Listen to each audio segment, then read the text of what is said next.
He was so successful. He had over $1 million studio, had high profit margins. Why? Because he understood the benefit of community-driven efforts. He put a lot of effort into the experiences he was providing. And that's really what it comes down to. Hey everyone, welcome to another episode of the 50 Great Cast. I'm your host, Zach Coleman, and today we're going to talk about something that most individuals that own a business, leadership roles, whatever you're at, don't really think about: retention. Probably the biggest metric that you should be watching while you continue to grow your brand.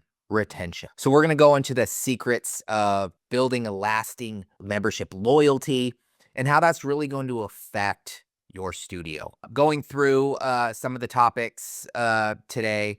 Let's talk about understanding the real drivers behind lasting membership loyalty. We're going to talk about techniques for creating much more personalized experiences that you can take, and building a sustainable, genuine community bond with your studio. I like to call this, within what we do with one of our brands, the sustainable lead flow offer. But today we're going to go in there and we're going to kind of just discuss building a sustaining, genuine community. I think these are all very important topics, especially in today's day and age where the internet is kind of becoming our thing. A lot of people are working from home, but in realistic, everyone wants to get out. Everyone wants to find their community, right? So let's just get right into it. According to a study done by Bain & Company, they found that customer retention rates that move up to just about 5% more boost their profits by up to 25 to 95%.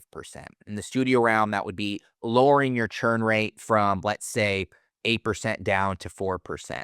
Mastering your retention strategies that create deeper, lasting engagement with your audience and transforming some of those casual members into brand champions for your advocates, the people at your studio that are going to continue to bring more people. Here's the aha moment. Here's what I want you guys to understand. If you can understand that membership retention is driven less by promotional gimmicks like challenges and more by genuine, consistent community building efforts and personalized experiences, then you could grow. I mean, I don't even know how large, depending on your location or if you have multiple locations, right? So let's dive in.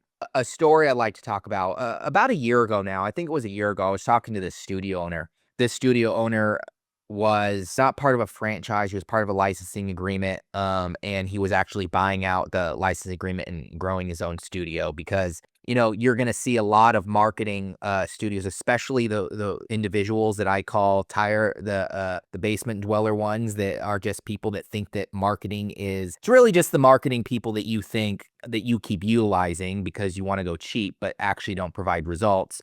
Focus strictly on online. They're going to tell you straight off the bat, they'll say something along the lines of, it's inconsistent to focus on referrals, to focus on membership engagement.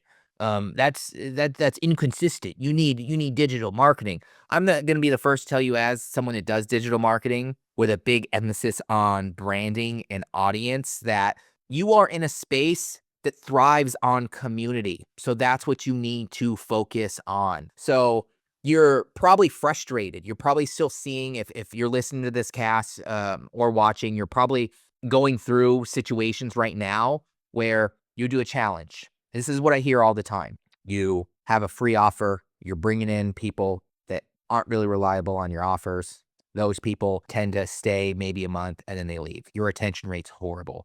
Well, this studio that I was talking to get back to the story, when we were going through and talking about, he was so successful. He had over $1 million studio, had high profit margins. Why? Because he understood the benefit of community-driven efforts and advocacy amongst his studio members. He put a lot of effort into the experiences he was providing. He was leading by example, showing the people that I put this much effort into the studio to provide this experience, and so they are going to take out of it what he puts in it. And that's really what it comes down to. He did a lot of community activities. He did a lot of community involvement in their local area, and he mixed that with some of his digital marketing efforts to use them in kind of an omni-channel community digital approach, right? So that's kind of the way to go for studios. That's the way you should be looking at the way you're going to grow your studio. Now, if you want to bring people in long term, let's understand the real drivers behind lasting membership loyalty. Why do members want to stick with you? I think it usually comes down to one thing. They know you. You know them. You communicate like you know them and that you understand and customize around them. So, how do you really understand your audience, bring them in if you don't go in getting an idea of that, right? We could call it a business plan, but I like to say business plan is only going to outline the very basics of growth and the kinds of things you're going to be doing. It's not a strategy, people. You want to start with the drivers, right? What is going to drive members to you? One is just going to be customer service in general. So to start with this, I think that you need to go back and look at your vision for the studio. Go back to the business plan and kind of say, what is the vision of our studio? What is going to be our goals for the next 1 year, 3 years, 5 years from everything that we're doing? If it come to marketing, if it come to operations, and focus on that. I see so many studios being successful when they really focus on the experience more so than everything, customizing, understanding that it all works together with pricing, visuals, messaging, employee hiring, employee retention, client retention, and how that all works together. And that's really a normal business practice, but I'll tell you firsthand, people can feel when they judge a book by everyone judges a book by cover. They can feel when they come to your website, they come through other touch points, they see the studio, they understand the customization of it, they deal with the employees. They can feel that brand pretty much off the bat. Maybe subconscious for them. It's not for me because I do it for a living, but maybe it's most likely going to be subconscious to them, but they're going to feel that you are leading by example and that you're providing an experience that they want because you are showing quality. It doesn't matter if you're doing volume, doesn't matter if you're doing value, doesn't matter if you're in the middle and you're pricing, blah, blah, blah. What matters is that you attract people, and that is going to be a driver. That's going to be a continued driver, and that's going to start to build sustainability.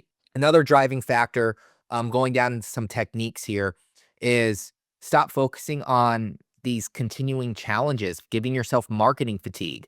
You know, a driver is really going to be more customer service and continued marketing efforts that you can track slowly and organically, and then understanding how you're bringing these people in. Not to get into another study, but 90% of people that look for a studio, the first thing that they do is they go to Google. I'm sorry. They go to Google. Your social media may be a trust factor, but you don't need to promote the online billboard here to try to attract 1 million members. You have a local community here. So you're going to get more efforts out of finding local community events that are a little bit cheaper that you can go to with your team, and they can get an experience of the people that work at your studio. And you can get their email that way, or you can talk to them that way. People like to know that they have somewhere down the street that they can go to. It's one of the biggest deciding factors is that first impression of moving forward. Then it comes to their customer service. Those are the two things. And so let's talk about, now that we're talking about understanding some real drivers, let's dive into techniques. Techniques for creating personalized experiences that enhance client satisfaction. Some great techniques is utilizing your branding system and what you create through the branding side and leveraging that to understand the unique differentiation of personalization that you can do. Let me give you an example here. If you've gone in and you've created your values, you live by those values, and one of your greatest values is customer service, or like me, communication. Are you going to be calling 1 million people and trying to get them to your studio? Does that match your value? No, you can guide the goals of what you're doing based off of the values and the mission that you develop for your studio, and that could work with your marketing direction as well. So utilize that to customize, personalize efforts in all of your communications depending on what you're doing. A great example of a technique that we like to use with a lot of our studios is understanding the point of advocacy and kind of focusing on, hey, why are you doing spending we'll just say $3,000 to $4,000 on Facebook ads doing a challenge to bring these free people in for them to leave, better retention is going to come from people you already have in studio. So leverage the techniques of a good technique of that would be, okay, you have members. So go in and look at all the people in your studio and say, all right, we'll just say 500 members. Let's just say 1/3 of them have been here for over a year. Let's just give them a month free. And so how would you do that strategically without just giving them a month free, right?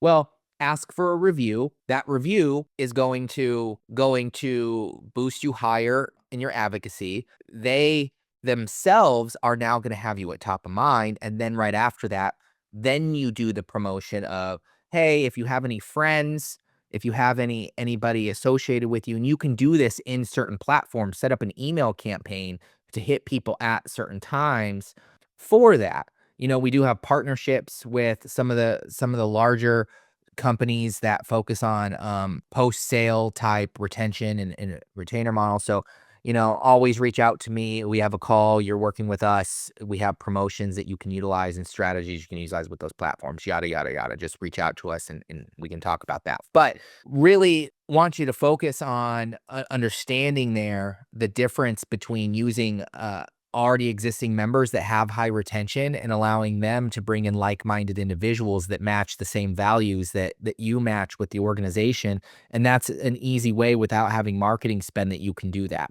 That's a technique that you can do to enhance client satisfaction and bring in more members for retention model, giving them a free month after the review and if they bring on another member. So utilize the review first, and then after they give you a review, then utilize that situation. Another technique, of course, is, you can do email campaign, but I would focus the email campaigns a little bit more towards your existing members and challenges that way. Allow your existing members, instead of going into a challenge to bring in more members through, Facebook ads, utilize your existing member and say, hey, we have a free offer here, or doing a challenge today for all existing members.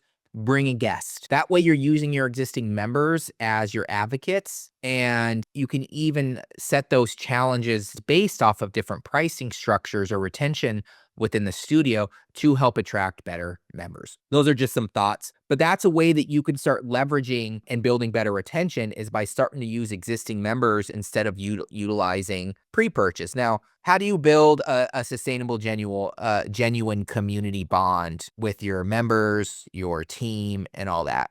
And I think it really comes down to just following your brand's vision, following the values, making sure you're living by those values, you're personalizing all your inner workings around that, right? You're going to have your business model over here, but you're also going to have your brand, and then your marketing over here. They all kind of work together, but your brand is going to be that centric thing that's going to make you different than everyone else. So I would say building sustainability is all about doing things like I was saying earlier, focusing on your existing members and allowing them to be your advocates for bringing on new members. And a way you could do this and also target people online that match your values is by utilizing probably the biggest KPI that I see that most studios don't utilize anymore, which is tick reviews. Reviews still play a huge part from a digital perspective, especially when it comes to studios. You're right in that middle ground there, and people want to go work out for a studio. So like I said,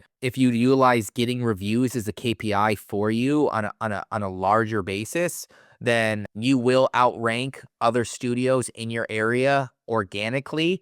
There's strategies that continue that, but that's how you can utilize that strategy from a much deeper perspective. And that's something that we do with some of our clients to kind of get the best of both worlds, get higher in rankings, to bring in new members that match the values, that are going to come through reviews, see your GBP, see the experience, and then they're going to come in. Another way you can build and sustain a genuine community bond. Add some sort of monthly gathering. You can utilize this as part of your events or your, what I was saying earlier, community outreach. Nothing wrong. Host a small event at your studio with members. Allow them to build relationships with each other. It's about a community, right? So building an effort like that, give it to members for free and or provide a discount for if they bring a guest. This is another way that you can start utilizing existing members to understand that you're building a community. You